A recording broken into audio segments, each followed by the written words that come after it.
Yes, guys, and welcome to the 11th episode of Dilated Peoples of the Caribbean. Let's get into this.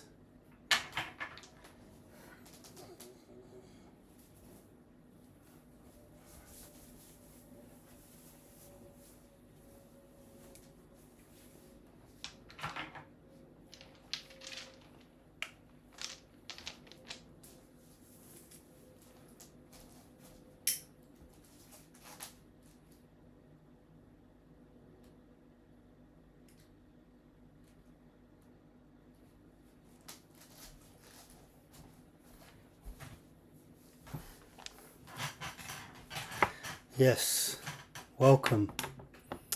So, in this episode, we're just gonna basically just do an introduction into the Asian peoples of the Caribbean, mainly the Chinese and also the Indians, and to a lesser extent the Japanese that were next to arrive in the Caribbean and experience the rigors of working in the Caribbean. Wasn't slavery, but it was indentured servitude, and it's about their story being told as well as members of the wider Caribbean community. They deserve the light shown on them as well, you know. Anyway, let's start off and let's get into this right now.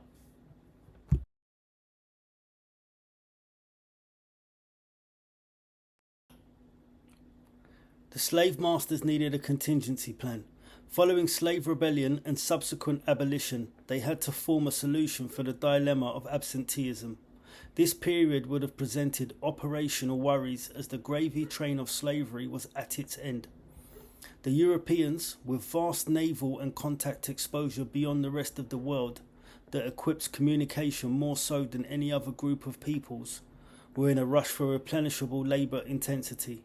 The Europeans at some stage decided to converge, mounting the teachable Indian elephant and saddling the firecracker Chinese dragon, and rode bareback their regional dominance, entering the business of indentured servitude, with the intravenous drip being that of the indigenous citizens of two of the most populous, historical and cultured societies on record. So, back in the 18th and 19th century respectively, the Europeans were at their greatest in terms of colonial empire, in terms of global dominance, and Indo-China, or Cochin China as they called it back then, was all sort of being run and administered almost by the Europeans. Could have been the French, could have been the Portuguese, could have been the British Empire especially. The British were in India, but the British were also in China.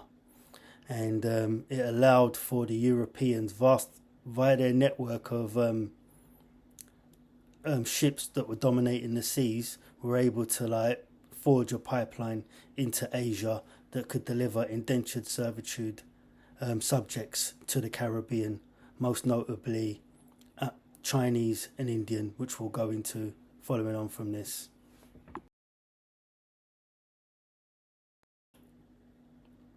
At first, what would have been offered as an opportunity for honest economic migration morphed into controversy again within the confines of natural rights.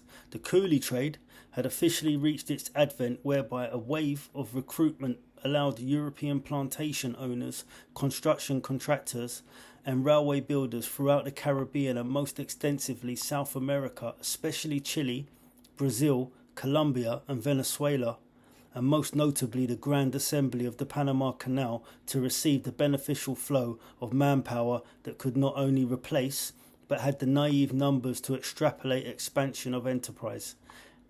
Asian working potential with a culture that was not stripped of them brought a fresh injection of finishing workmanship to the Caribbean. Chinese, Indians and to a lesser extent Japanese were the main proponents of supply in what became the next phase for workers of the former slave colonies after emancipation. So here we go. Slavery is abolished. So technically, black African slaves were relieved of their duties unless they wanted to continue working. They needed to get in a fresh supply, a fresh workforce, a little bit like what they do today, like the European system. I always say, like, it relies on like immigrant populations, and then once they're devoured, another immigrant population, another wave, and there's no real solution. That is the model, yeah. So this time, what they wanted to do was they've obviously discarded or finished with the black African slaves, or they can't get them to work in the way that they want them to, so they bring back the indentured system, and they arrange for like Chinese and Indian once again to fill the gap. But with the Asians, they gave them, especially the Chinese, they sort of put them in certain positions that were, to them, requiring more sort of organisation, and but also at the same time more dangerous for some reason. Maybe because they were so much further from home and never had the connected links, they could potentially take advantage, as they did, and as you will hear going on into the series.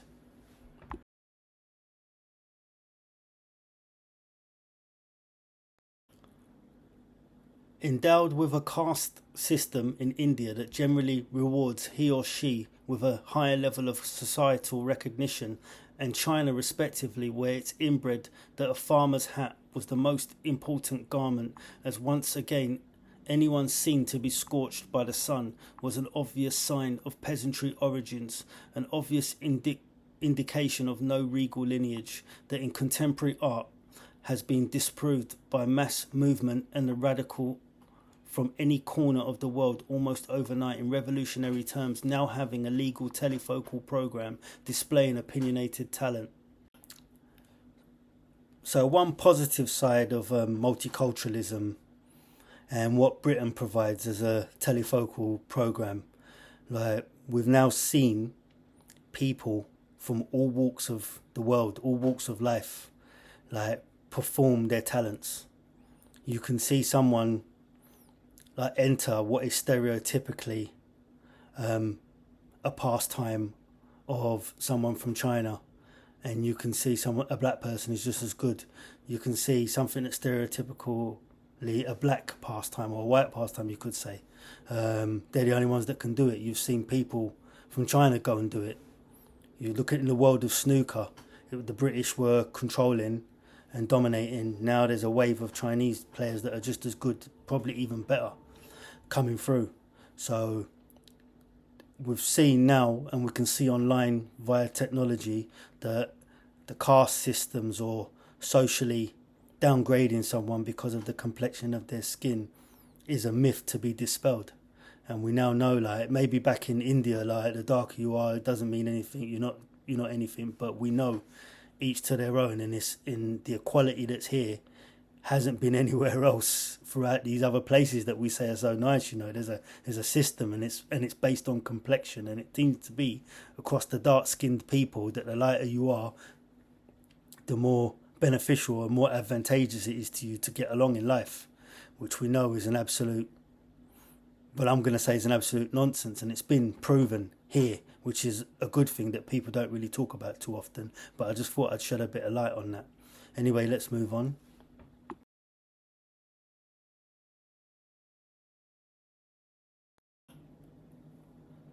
Slave masters, conflated by anticipating the imminent fall from abolition, had domineering motives to potentially introduce a differing, complected population, as the ever-imposing majority were darkening the state census. Cuba was first for supplementary intake of Asians to their workforce. Officially, in the early 1800s, a few thousand Chinese economic migrants arrived on indentured servitude contracts. However, a sudden change of environment with similarity in struggle to the African chattel and the lack of food provision of the Orient meant the homesick Chinese chopsticks' first landing in Cuba may have suffered comparable teething issues to that of the Africans' first landing. In currency, it's taken for granted with a readily accessible global list of produce. Food, one was nurtured by and lived through, was issued its note of high importance, Africans, although enslaved, would all beg under the slave master's whip for food from home. One of the requests accepted as African staple food was to be transported alongside slaves, but always would have endured the lowest mortality rate and seldom be overthrown upon voyage. By the 1830s, just a few hundred strong-willed, presumably Han Chinese, would survive the rigours of close to slavery. Yeah, so I just wanted to sort of establish some common ground, People go through similar situations just in a different form sometimes, but food was issued its note of high importance. I've read extracts that the slaves in the 1600s, and we'd hear it, we'd talk about it, they were upset about not having their food. You may have taken me far away, but my food, and to get them to work properly, Europeans had to transport a lot of the Africans' dietary requirement or list of food from Africa, or as much as what they could, and transport it to the Caribbean. Hence the reason we still eat food like yam and things like that, cassava, stuff like this. I think cassava, someone told me, was introduced by the Portuguese, so it's actually not African, but a lot of Africans accept it within their diet. But that's another story altogether, because sometimes Africans aren't even eating the food that they were originally eating, but it's another story altogether. But it just shows the Chinese were complaining they couldn't get their food, and it really, really had a big effect, and it whittled them down a little bit as well in terms of spirit, but also just you want something from home with you, and food is very, very important. But anyway, I just wanted to highlight that and move on.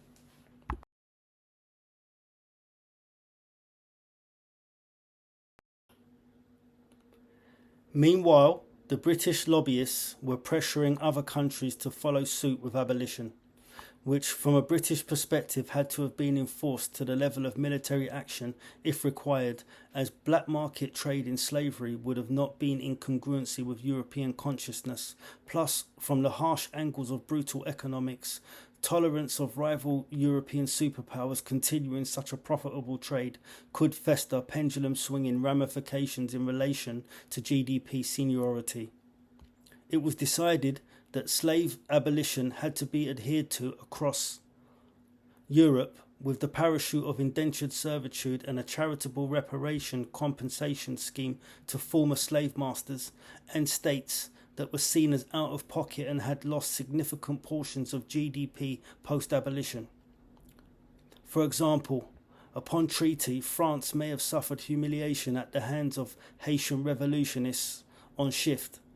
Moreover, it was still agreed that Haiti was to pay reparations to France, a debt that would have been a bitter outcome after being the first to defy Europe meant Haiti were to be internationally isolated, face embargo, experience crippling financial constraints as the first slave republic, which transpires from the subjugated perspective as the underlying reason for being debt-riddled from inception of constitution for the ultimate success, the pursuit of freedom.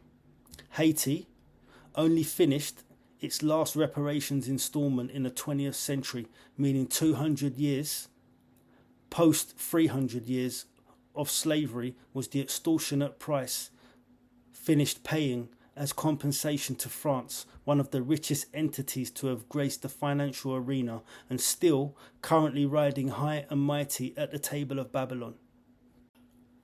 So, the British especially, they couldn't have other countries venturing into slavery. European consciousness at that stage had started to realise that human beings are human beings, and it's gone from slavery to indentured servitude to obviously being free, or to what it is today, right? And there's the conscious side, but then from an economic perspective, if you allow someone to do black market or business that's illegal as a state, they'll become inflated with riches that you aren't able to get access to. So at the end of the day, can you imagine if France was allowed to operate in the opium trade when in the rest of the Europe it was banned? That would be an upper hand that could tip the scale GDP wise. So they had to make sure that it was clamped down on throughout Europe, and it was a good means as to not let another state get the upper hand from you,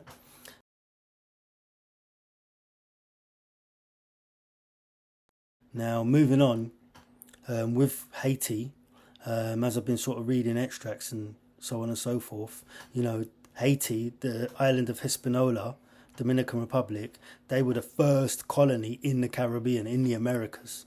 Yeah, going back to the 1500s, right? So 300 years they would have been running slavery plantations there, with predominantly black Africans being used, and obviously some European peasantry and indigenous, right? But like Haiti, they fought against the French.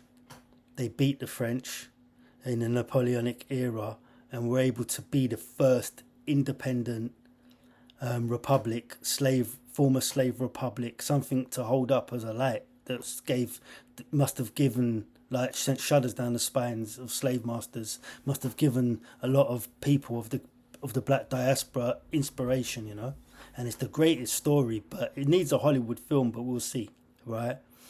But can you imagine? They've done 300 years of free labour, basically, right? Free labour, and they've earned their sovereignty through a dogged war, right? At the end of the day, yeah, backs to the wall, war against, and France at the time technically were the world's premier superpower. So it would have been like you were up against today's China or today's USA or today's Russia, and they were able to fend off the French. So that's to be like held in high regard, right? It's a great victory, right? But as reward for that, they still took a lot of pressure, and they would have faced embargo. They would have been treated as a pariah state, and been treated like how Cuba was, but worse. However, like, what happened is around sort of 1820, 1830 period, the French weren't happy, and they would have come back with more force, if not for Haiti agreeing like a financial reparation back to France for being released from slavery. So the Haitians had to pay 80%, I'm reading, 80% up until 1947 of their domestic budget went back to France. It's estimated 560 million in today's money. However, money obviously compounds over time. To the Haitian economy, it's in the billions. I think it's in the 20 to 30 billions of what they've paid to France, of what it would have accrued to, and what it could have done to their economy. Can you imagine if this country had to give 80% of its GDP or whatever it was to another entity or another state? Where would we be right now? So from the start, from the inception, they were like rigged against, like the Haitians especially. Yeah, 300 years of slavery and then 200 years of paying your way out of slavery. So 500 years, France has ripped the arsehole off of Haiti, as a state, and this is why sometimes, when they speak about reparations, I would say this is, I'd say Barbados is number 2, but this is definitely number 1 in terms of being taken advantage of by the colonial powers, definitely, and especially when you look on and you see right now the turmoil and the trouble that they're in as a country. And, I would definitely say to the African contingent that look at my videos, out of all of the American states that are Caribbean former slaves, that is the one African state that's in the Americas. They got the voodoo, they got the traditions going back to Africa, the dress, the wear and everything, yeah.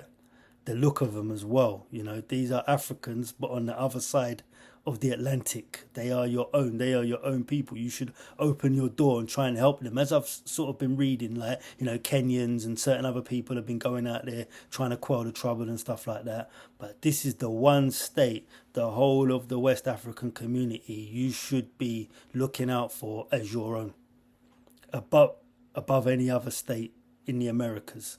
If you read the history, read the story, But I just wanted to get that out. And I feel like via trade, I'm not going to say maybe so, but via some sort of trading recompense, man, France should be doing something like, on a humanitarian scale, definitely to help these people.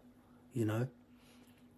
I'm pretty sure like there's African colonies in French African colonies that will probably say, "What about us first?" But I'm pretty sure they would agree. This small island there, France should reach out and try and help them in any way, shape, or form, whether it's a mass migration program or whatever it is. But they should be just not leaving them in the lurch and should be looking to help them because 300 years of free labor and torture, whatever going along with it, and then 200 years of giving away 80% of your earnings. Can you imagine, guys? You're earning $3,000, you're giving 2004 to another entity, left with six. How do you pay your rent? And then you wonder why people are in the ghetto trying to, like crabs in a bucket, trying to kill each other, and it's all type of madness. You know what? Yeah, you never know. Sometimes I'm thinking from another angle, from a more practical sense, that sometimes when people are poor-minded, France might have gave them all the money, but they still would have squandered it. But it's to be given and to be squandered, and you don't know. The country would be in a better state if it wasn't missing all of that income, So anyway, let's move on. I know this is the Asian section, but things cross over because it's the Caribbean, dilated people of the Caribbean, and we've got to sort of veer off sometimes and speak about what's important and get it to the forefront, Anyway, let's move on.